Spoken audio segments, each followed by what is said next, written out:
before anybody reaches for the comments section. This is not a list based purely on popularity, or which games usually appear in everyone else's top 10. These are the two-player Commodore 64 games I remember most fondly from playing with my brother and friends while growing up. Your list will almost certainly be different. You may have games in your top 10 that are nowhere near mine, and you may have already been deeply offended by something you have not even seen yet. This is half the fun. I wanted to revisit 10 games that gave me some of my favourite two-player memories, close matches, unlikely comebacks, accusations of cheating, and the ancient tradition of demanding to swap joysticks whenever you lost. For this countdown, I am mainly concentrating on games where both people could play at the same time. Head-to-head fighting, cooperative action, and split-screen racing all count. Simply watching someone else complete their turn does not. We didn't have the patience for that as children, and I have not developed much since. This is entirely my personal list based on the games I most enjoyed playing with other people. So, find the joystick with the least damaged fire button and move everything breakable away from the television. These are my 10 favourite two-player games on the Commodore 64.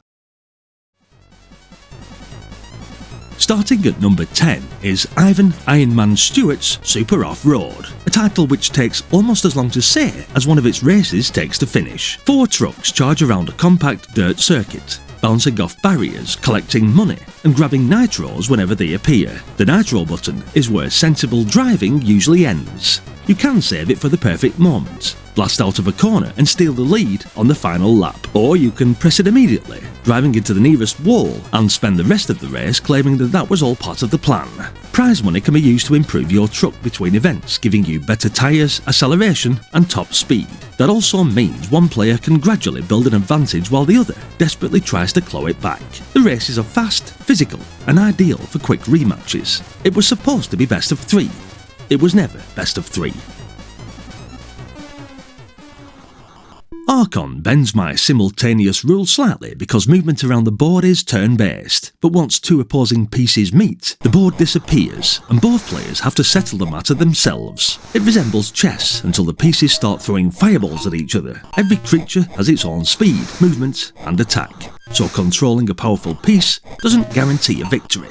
A weaker character can still win when handled by the better player. That made every confrontation significant. You could spend several minutes planning a clever move, confidently enter the arena, then ruin the entire thing within 5 seconds. The changing light and dark squares also affect the strength of each side, adding another layer to the strategy. Archon combines planning with direct action, and it leaves very few hiding places when you lose. You either choose the wrong pieces, made the wrong move, or fought badly. Occasionally, for maximum efficiency, I managed all 3. At number 8 is Spy vs Spy, a game featuring 2 highly trained secret agents who spend most of their time hitting each other with sticks. Both spies search the building for the objects required to escape, but doors, cupboards and furniture can all be fitted with traps. The split-screen display lets you watch what your opponent is doing. Unfortunately, that doesn't mean you will remember where they placed anything. You open a door, something explodes. The other player suddenly finds this far funnier than it needs to be. Any agreement to leave each other alone normally lasts until somebody discovers a weapon, finds the briefcase, or notices an opportunity to be thoroughly unpleasant. The traps, fights, and constant race to escape make it one of the most devious two-player games on the machine. Spy vs Spy encouraged intelligence, observation, and forward planning. It also encouraged you to wait beside the exit and attack your friend after they had collected everything. Pit Stop 2 takes 7th place because its split-screen mode gives both players plenty of ways to destroy their own race. This isn't about holding the accelerator and hoping for the best. Fuel levels and tyre wear need to be watched, and deciding when to enter the pits can determine the result. Stay out for too long and your tyres begin to disintegrate. Stop too early and you get to watch the other car disappearing into the distance while your mechanics take their time. The pit sequence is interactive, so you control the crew, replace the tyres and refuel the car yourself. Under pressure, moving a new tyre a few inches across the screen can become remarkably difficult. Pit Stop 2 remains tense because the race is never completely secure. A poor lap, worn tyre, or dreadful pit stop can undo everything. Best of all, both players can enter the pits together, turning routine maintenance into the most stressful part of the evening.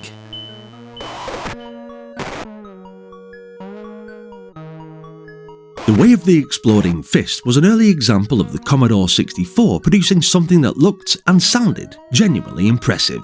The large fighters, detailed backgrounds and martial arts movements gave it plenty of atmosphere, but the two-player mode is why it remains here. This isn't a fighting game where frantic fire button tapping solves everything. Distance matters, timing matters, and selecting the correct attack matters.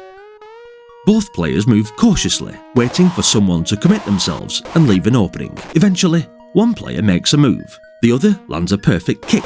Then comes the traditional explanation that the joystick didn't respond. The fights are slower and more deliberate than IK+, but that creates a different sort of contest. Every successful strike feels earned, and one poor decision can cost a round. Exploding Fist made two players concentrate, react and occasionally sit in complete silence, at least until the excuses started. Bobble reaches number 5 and is probably the strongest fully cooperative game in this countdown. Both players control small bubble-blowing dinosaurs and work together to trap enemies, burst bubbles, and complete each stage. That is the official description. In reality, one player deals with the enemies while the other wanders around collecting every piece of food worth points. Bobble encourages teamwork, but it also reveals everything you need to know about somebody when a large bonus appears. With 100 stages, hidden screens, and increasingly awkward enemies, the game offers far more depth than its cheerful appearance suggests. The later stages require both players to coordinate their attacks, use the bubbles as platforms, and avoid getting in each other's way. It is colourful, inventive, and packed with personality. It is also a ruthless dispute over ownership of a slice of cake. Rock and Wrestle takes 4th place, which may be the point where nostalgia takes full control of this countdown. Against the computer, it is an enjoyable wrestling game with a few rough edges. Against another person, it becomes considerably more entertaining. The large wrestlers can move around the ring, line up attacks and perform a selection of holds, throws and wonderfully disrespectful manoeuvres. Getting punched was irritating. Being lifted above somebody's head and carried around the ring was considerably worse. Matches were rarely graceful. They normally became two players attempting the same move repeatedly, while insisting they knew exactly what they were doing. The controls could be awkward, and the action sometimes became scrappy, but I remember having countless entertaining matches on it. This is where a personal countdown differs from a list based on reputation. I am putting Rock and Wrestle at number 4. Please direct all complaints to my childhood. At number 3 is International Soccer, one of the earliest Commodore 64 games to prove that two people, two joysticks and a football, could occupy an entire afternoon. The players were enormous, the pitch was compact, and the sound consisted mainly of a few basic effects. None of that mattered. The controls were simple. Matches became competitive within seconds, and the cartridge version meant no waiting for a cassette to load. You switched on the Commodore 64 and started playing. Crowded penalty areas produced strange rebounds. Goalkeepers occasionally made questionable decisions, and some goals appeared to involve far more luck than judgment. Naturally, the person who scored would insist it was all a carefully planned move. Later football games offered more options, more sophisticated passing, and realistic presentation. Few produced better arguments. Wizard of War takes 2nd place because it combines cooperation, competition, and the constant possibility of shooting the person who is supposed to be helping you. Two warriors enter the maze together, clearing out Boer Wars, before the more dangerous Gar Wars and Thor Wars begin disappearing from view. The radar reveals where the invisible creatures are hiding, but watching the radar while navigating the corridors and avoiding incoming enemies takes concentration. Both players are supposed to cooperate. There is one minor complication. You could shoot each other. This leads to several recognised explanations. It was an accident. The enemy moved. You walked into the shot. Or the honest version, you had stole too many kills and punishment was required. As the enemies become faster and the wizard begins teleporting around the maze, the pressure continues to rise. Wizard of War is simple to understand, difficult to put down, and just as entertaining when cooperation completely collapses. Several major games narrowly missed the final 10. IK+ remains one of the finest fighting games on the Commodore 64, and two human players could temporarily gang up on the computer-controlled opponent. That agreement usually lasted around several seconds. Bruce Lee allowed the second player to control Yamo and turn Bruce's adventure into a prolonged personal attack. While Barbarian brought sword fighting, dramatic finishes, and the permanent possibility of someone losing their head. The castles of Dr. Creep demanded communication and patience, two qualities not always available when two children shared a computer. Ikari Warriors delivered straightforward cooperative arcade action, while BMX Simulator turned tiny dirt tracks into fiercely contested races. Gary Lineker's Superstar Soccer provided another strong football option. And Arcade Flight Simulator deserved recognition for offering something more unusual. Escape from the Planet of the Robot Monsters also attempted to bring the arcade game's cooperative action to the Commodore 64. Every one of these could appear in someone else's top 10. Some will appear in the comments approximately 12 seconds after this video goes live. My number 1 is Barry McGuigan World Championship Boxing.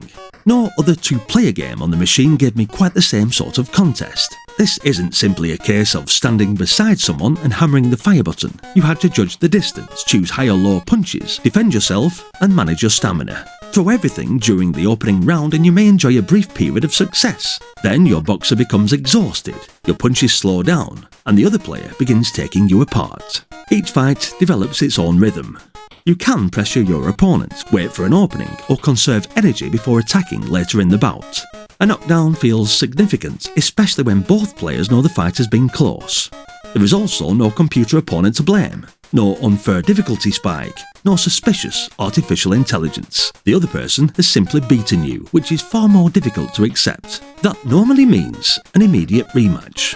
For the depth of the boxing, the tension of each bout, and the memories I have of playing it against family and friends, Barry McGuigan World Championship Boxing is my favourite two-player game on the Commodore 64. This is my personal top 10. Not definitive, not scientific, and probably already annoying someone. Your list will depend on what you owned, who you played against, and which cassettes actually loaded before bedtime. So, what is your number 1? Should IK Plus have made the main list? Is Bobble the C64's best co-op game? And has Rock and Wrestle at number 4 ruined my credibility forever? Drop your favourites in the comments. Give the video a like, subscribe if you haven't already, and share it with the person who still owes you a rematch. Stay retro, and hopefully, I'll see you all in the next one. Until then, bye for now.